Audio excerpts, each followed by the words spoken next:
So part of our podcast, part of the idea of Movie Club is just to watch new, unique things. Even when it's not the greatest thing, even when we wouldn't necessarily recommend it, we still recommend it just for the experience of experiencing something new. And so the challenge with things that are maybe didn't age well is to, I guess, sell it to our listeners and those around us to give something a chance. And so I wanted to turn the time over to Tyler to try to sell this trilogy to you guys. Yeah, I was going to say I feel like we've been doing that this whole podcast, but I guess we've been kind of shitting on, especially the third one, quite a bit. I mean, for me, it's just you have to throw out your expectations of it being a good movie, right? And like, because I've heard about Blade forever, and it has somewhat of a cult following. There's certainly people that like it, especially if you look at reviews on Letterboxd and IMDb and stuff. But I didn't really know what to expect. I was like, I don't know if this is going to actually be good or if it's going to be like silly good, which, you know, I feel it falls into the second category. But, you know, for me, it's like if you're into action movies at all, like even a little bit, like you're hard pressed to find movies with more action than these because they really do lean heavy. Like there's a fight like maybe every 5 minutes, maybe every 10 minutes, especially towards the second and third movie. So if you're into action at all, if you're into cool guys doing cool stuff, and like Wesley Snipes looks really good in these fight scenes. Like he has the martial arts posture, and he looks like he's actually like beating the shit out of these vampires. You know what I mean? Like, so you can totally buy into it. Like, for me, you just throw any like character development or arc or anything out the window, and you're just gonna watch. It's just like it looks cool. It is cool. It's like cool in the way that like someone who's not trying to be cool is. You know what I mean? Until the third one, and then they try to be a little too cool for their own good. But yeah, I mean, I would for sure recommend.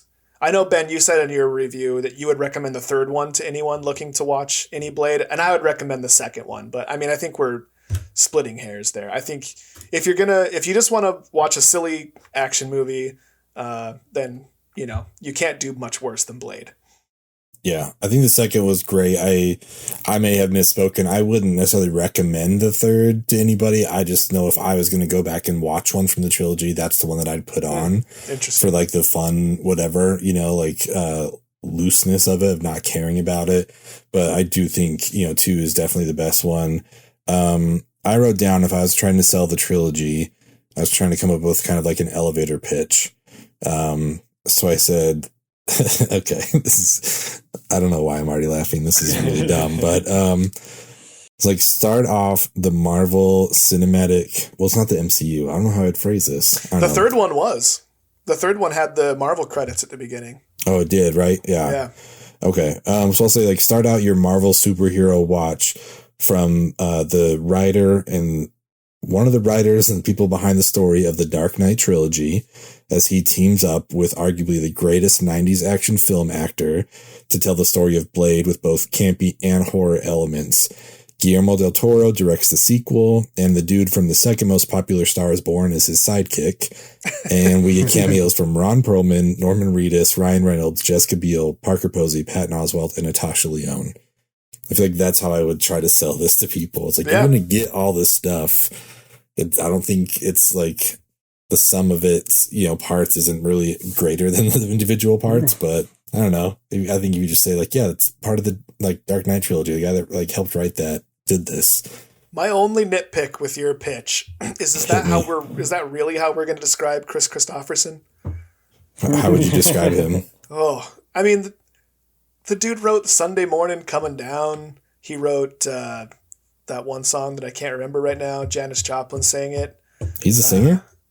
Kris Kristofferson? Oh yeah, he's like a artist. Renowned country artist. Yeah, he wrote a lot of songs. He wrote a lot of stuff for Johnny Cash. He wrote yeah, I guess this is how I'm going to describe Kris Kristofferson. Matt, do you know the song I'm thinking of? I don't. I'm not super familiar with his work. Freedom's just another word for nothing left to lose. I don't know. I could sing it, but I don't think our listeners want to hear it. Pull out your Kris Kristofferson CDs real quick. I do have a few, but yeah, no, he's a pretty legendary. Me and Bobby McGee. Bobby McGee, that's right. Sunday morning coming down. Sunday morning coming down. Cool. All right. That guy. I mean, this could be wrong. I read it somewhere, but he was an ex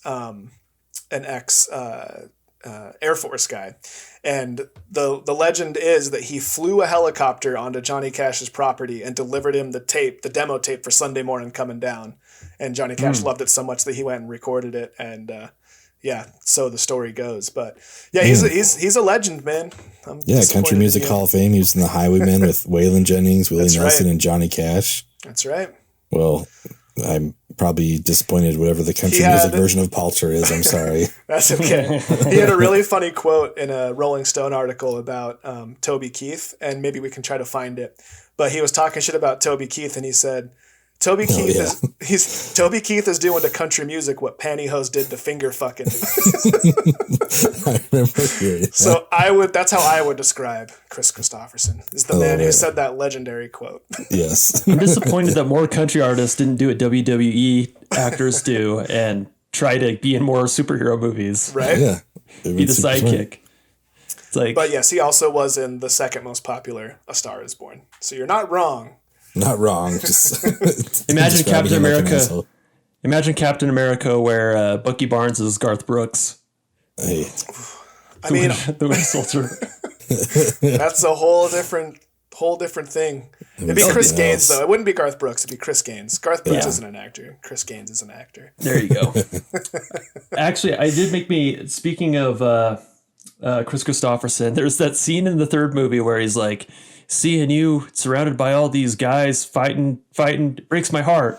It's like, what? It's like, where did the sentimentality come from? Like, it reminds me of this the whole time. It reminds me of the emotional, like Michael Caine Alfred character in The Dark Knight, where he's like trying to urge Bruce, like as his fatherly figure, to like stop doing what he's doing, but it just doesn't work in Blade. Like, no. You're providing all the equipment. This does not break your heart at all. Right? Yeah, it's like, this is what you wanted. This was your idea. You created this monster. So I would sell this, if I were to try to talk people into watching it, I would say this is your alternative, around Halloween time, this would be your alternative vampire flick. Watching Blade, watching a cool karate master fight vamps and tell unique stories around that, with plenty of camp. If you like sword fighting and emotional glasses catching, Blade is the trilogy for you. Look no further.